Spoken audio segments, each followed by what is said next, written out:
Fantasies, fetishes, patterns, meaning, cycles. It's like when I think about these five terms, it's like people kind of get confused around these.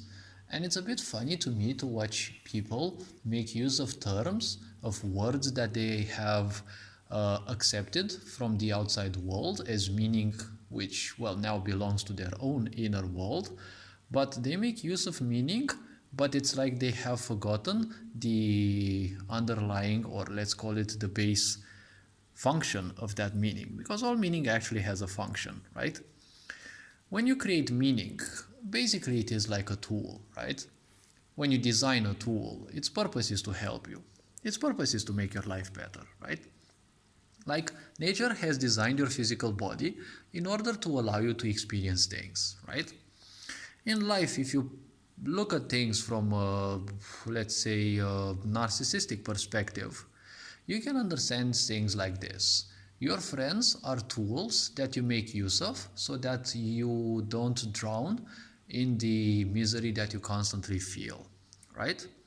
Technically, to a certain extent, your friends are kind of tools because they are external sources of emotion, validation, and, well, social interaction, because we are social entities, we are social beings. If you keep denying this, that is what creates 90% of your depression, by the way, right? Not talking with people and constantly sticking your nose in your phone thinking you can substitute people, well, good luck with that, but know that in time, well, there will be a space specifically for you at the psychiatry ward.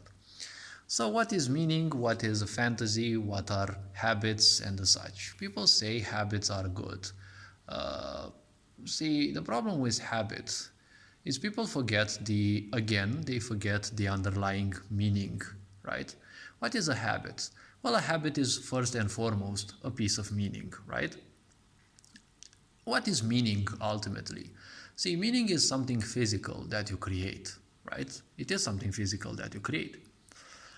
But how can we know it is physical? Well, it is very simple. See, when you think about something in your mind for the first time, you will see a certain period of time will go. You don't need to remember that thing, it will come back into your mind, right? It can be something you like, or it can be especially something that you don't like. Sooner or later, it will come back into your mind, right? You can easily forget about it, do things in life that are never related to that thing, but miraculously, it will find a way in your mind. What is basically the mind? The mind is how I imagined it back in the times. The mind is something like a washing machine. What it does, it just cycles and recycles the thoughts that you put into it. It's like, the centrifugal force, right? It simply spins those things around. So meaning basically will repeat cyclically, right? Everything that repeats cyclically is physical. Everything that is physical, especially, will repeat cyclically, right? If you look at life, everything is cyclical, right? From the movement of the galaxies around larger entities that, well, the forces of the universe, to the smaller objects that are within, well, galaxies, to solar systems, and if you look deep within your system, atoms and molecules, and, well, they're even smaller parts, right? The protons, electrons, neutrons, and, the atomic core or center, whatever you want to call it. So technically everything in life, well, all physicality is nothing else but cyclical. It appears and it will vanish at a certain time, right? When physicality appears, they say, the wisest voices say physicality happens when time bends, right? When time bends, well, it will start moving in a circle. Depending on how big that circle is, that physicality will last longer or will last shorter. Because if we compare the life of us humans with, let's say, the life of this planet, basically we are nothing else but a set of, a concert of farts. That's how, I see miserable people. Because just like a fart, they have, a moment when they start, they have a sound that goes on, and in the end it will simply fade away. But just like with all farts, miserable people, they also stink, right? You can feel their aura, you can feel their stench around. So the simple point is that's part of physicality. Miserable people will die, miserable people will be born again, and so on and so forth, until each and every one will eventually become one with creation, or when the planet simply ends its cycle of life for humanity, because that will always happen. It is also part of physicality. There are situations where there will be a situation when the moon will simply stray further and further away, and as it will do so, it will loosen its effects on women's fertility. Women and men will no longer feel a need to reproduce, so our species will also dwindle slowly. A new cycle will begin, obviously, but we don't need to go into that because it can tend to become cosmological and it's not important for this video. So meaning is something that you create and it is physical. It exists in your mind, and people will probably ask, how do you know a thought is physical? See, when you overthink, typically nothing much happens. But if you keep overthinking, isn't it that you actually feel that your brain is being, or at least feeling, fried, or that you get headaches, right? It's not that your actual head hurts, but see, every time you think, this is something that I've kind of indirectly known before I was told this, but every time you think, you're like emitting shock waves of electricity around you. Like every time you think and you use your mind, it's like a shock of electricity that you send around you, right? And the more you overthink, the more you shock that poor little entity which is called your mental body. Your mental body is an entity which is independently living from you. It is just there living alongside you, and the more you think, the more you hurt it, right? That is why wise people are not miserable, because they know the mind is just a mumbo jumbo, a circus that constantly, it's like a merry-go-round, right? It has different kind of horses, but as it spins, you'll always see the same horses in the same patterns again. All thoughts have their own cycle, which means sooner or later they will pop back into your mind. The moment you react to them, or aka act unconsciously towards those, well, you're gonna feed them your energy. When you feed them your energy, be it that you're obsessing about them or you hate them, well, technically you're making them stronger. Everything which is physical dissipates by nature. That is why when you no longer focus on something, the more you no longer focus on it, not only is it becoming more and more absent to your conscious mind, it will still stay there, but slowly and surely it will dissipate, making this way sure that its influence will also, with each and every cycle, be somewhat, lesser and lesser. So understanding this idea about meaning, okay, meaning is something that you create and it lives as a cycle. The problem with meaning, it is used unconsciously, because a lot of people use words without knowing much what they actually mean. Nowadays with cancel culture, you see that a lot of words are kind of changed, they're no longer accepted the way they are, right? Like, for example, they're telling you that homophobia means a certain thing, but in originality it means a fear of humans, right? That's what it means. It would mean, or a fear of people who are exactly the same as you, because homo means the same, right? Or, based on interpretation, it also means human.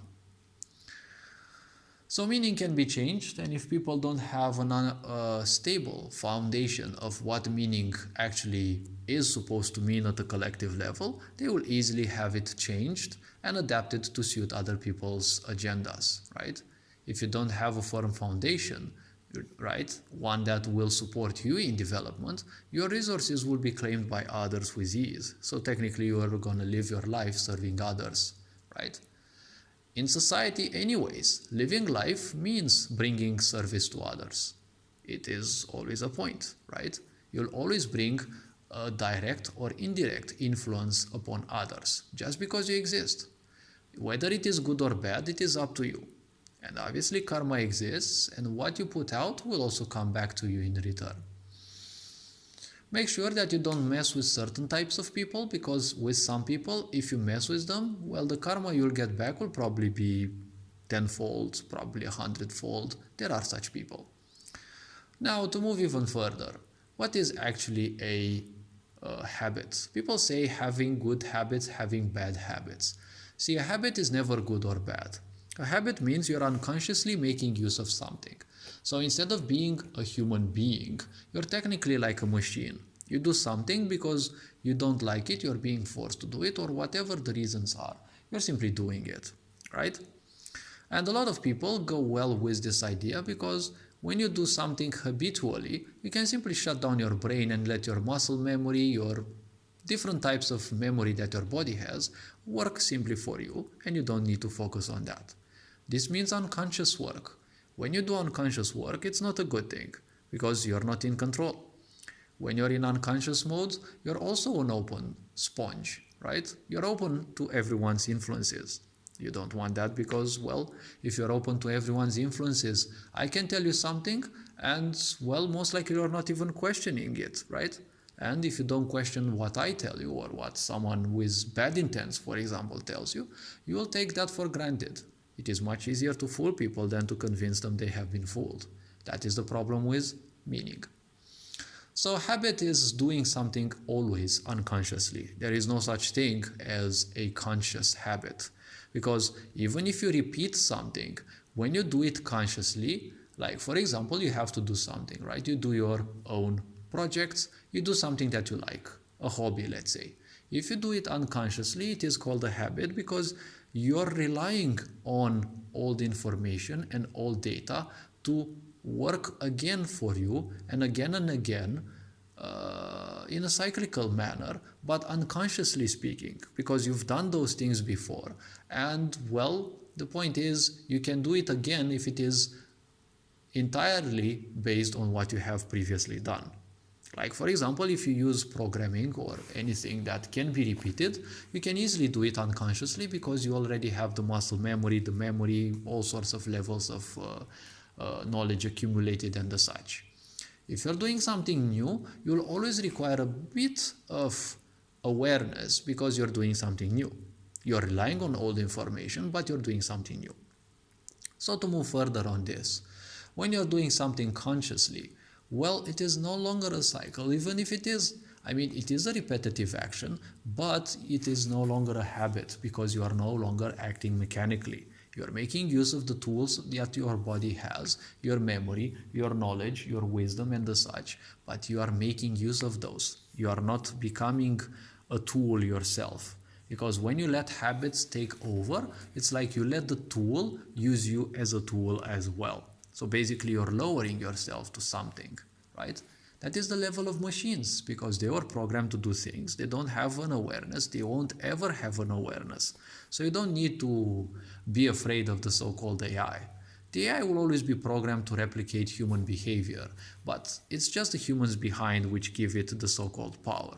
Because it's easy to create a robot and give it the impression that, it can actually talk and the such, because no one knows the code about it.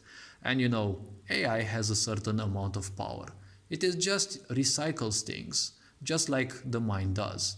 What you program it to do, it cannot do more than that, right? You never have to fear the AI.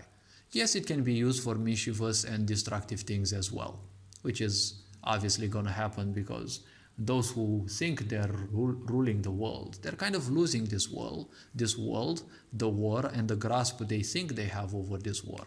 Actually, they have lost it long since, but, they have to still keep desperate.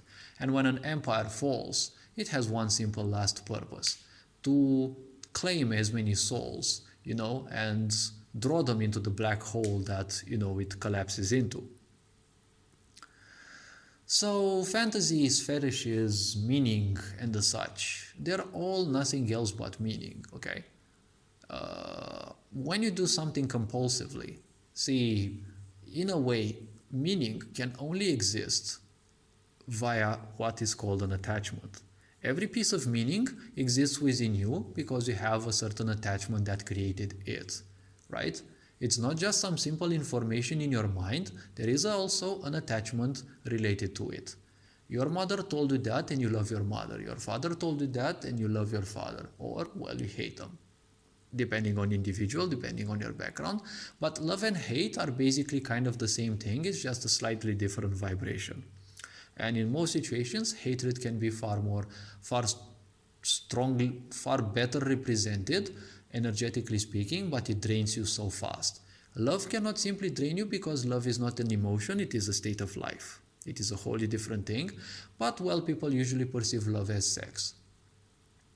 See the difference. So the point is, meaning is somewhat attachment, right? It cannot exist without attachment. If you're like me and meaning has basically no value to you, you simply can't have much of an attachment to it, and life can feel a bit stale because your mind will constantly work in there, but whatever it creates, it doesn't house much of a significance to you anyways. You're simply unfazed by what it can cycle and recycle and overly recycle and the such, because that's what the mind does. A fantasy or a fetish, they are still a type of meaning.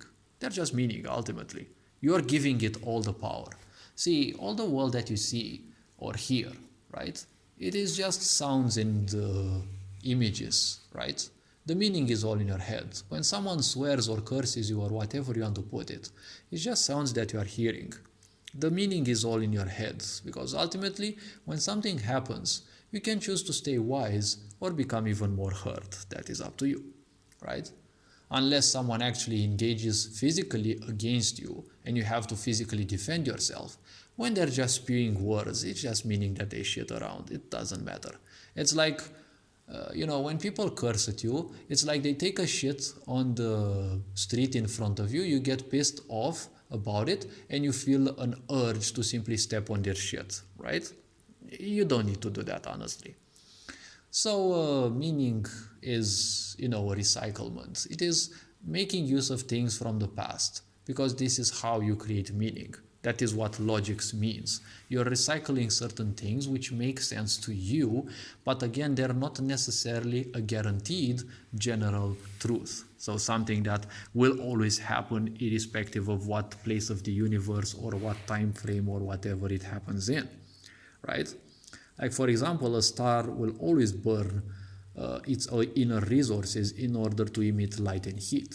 This is a universal truth because all stars function the same, right? You can't say all stars are blue, mainly blue, because, well, they emit all sorts of, the entire spectrum of light. But, some are mainly blue, some are mainly green. That's why they're also called, green stars, blue stars, yellow stars, and the such, right?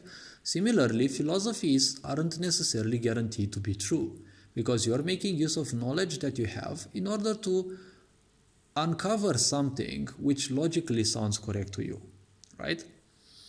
Similarly, a fantasy and or a fetish, they are still making use of knowledge, right? Or well, meaning. Once you know something, it is kind of information, or if you made use of it enough and you know it is true to a certain extent, it is knowledge, right? If it helps you more than just regularly and it's like almost always correct, that is wisdom, right? Overly used knowledge, which proves successful and useful in most situations, that is typically wisdom.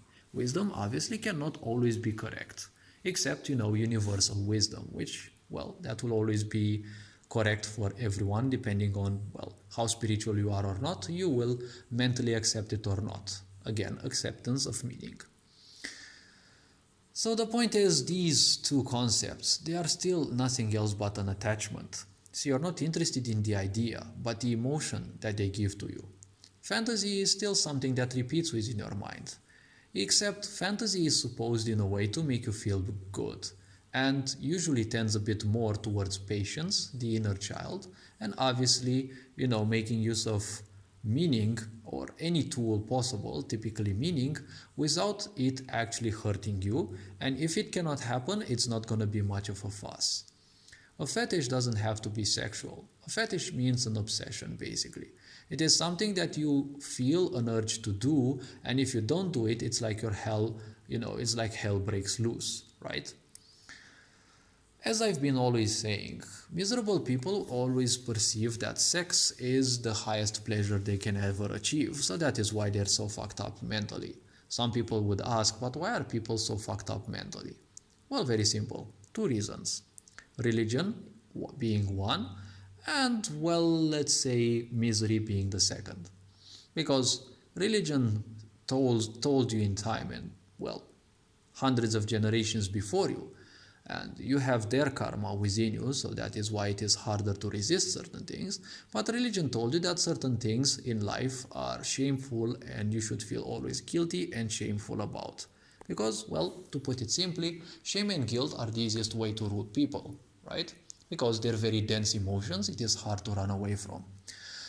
They also have a certain reverse psychology, because, if you are being told that everything about sex is shameful and guilty, well, you'll probably want to listen to it because, well, according to the titles and social norms and the such, you must be similar and fit in, but sooner or later you can't stand without it because it is a natural impulse within all of us, and, well, religion will come back at you and say you will be punished if you do that. This means only one thing. The more you'll try to run away from it, the more perverted you become. That's how meaning functions. You can't break meaning because it will break you instead.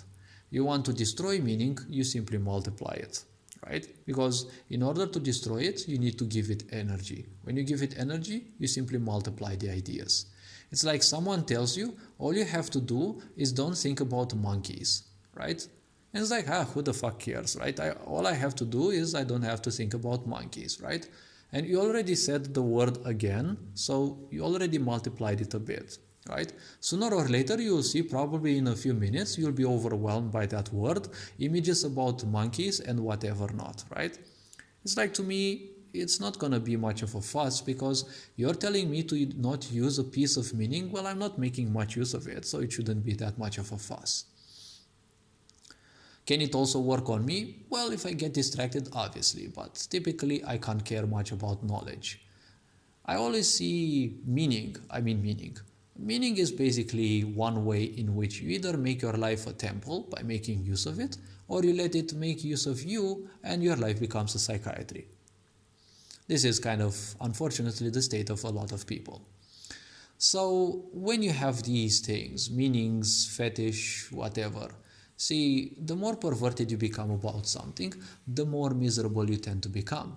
When you become miserable, you want distractions because, it is much easier to find distractions than to simply take responsibility. And the more you distract yourself, you're doing things that are hurting you, so you're gonna become more depressed. The more depressed and hurt you become, you tend to separate yourself from others, so you become alone, you create more pain, you create more depression, and obviously you want to distract yourself even more, and, well, the death spiral begins. So meaning, as I've always been saying, this is something that it is just a tool, okay? The meaning is just in your head, right? You see a lot of people nowadays, especially with cancel culture, that they think, or even worse, they think they are entitled to literally whatever they have. It is their little psychiatry ultimately, because it is just meaning that they make use of. They are usually alone, and sick societies always prey on alone people because they need to give them a certain sense of safety in numbers, and this way they are imprisoned mentally because they are taught that they are powerful in the group, they are cared for, but no one cares about you in this sick society anyways. If you weren't capable to observe that the pandemic, for example, was society's attempt at actually guiding you towards suicide, more or less, well, have a happy life, all I can say. Because there will be more of those attempts, if that is the world you wish to embrace. Well, hope you experience whatever you want, because we all die sooner or later, so it is better to simply focus on experiencing what we want to do faster, right? Because the faster you can learn, the more you can learn as well, and the more you open to things, so you can learn even faster in time, right? A lot of people choose to learn pain. It is an important part in spiritual developments throughout the lifetimes you will go through, because you'll always experience pain if you're not willing to break. The faster pain breaks you, the faster as well you will want to simply transcend that pain and simply obviously move further and further. Because only when pain breaks you will you want to simply transcend it. If pain doesn't hurt you, if your ignorance is comfortable, you will spend lifetimes into that, right? So hopefully this video raised a bit of awareness about meaning and its power, especially on, simple-minded people. But this being said, hopefully you enjoyed the video, and thank you for everyone who actually had the patience to go through all of this. You're appreciated, take care, and well, feel free to view any other content on the channel. Take care, enjoy life. Ferencan Powered signing out.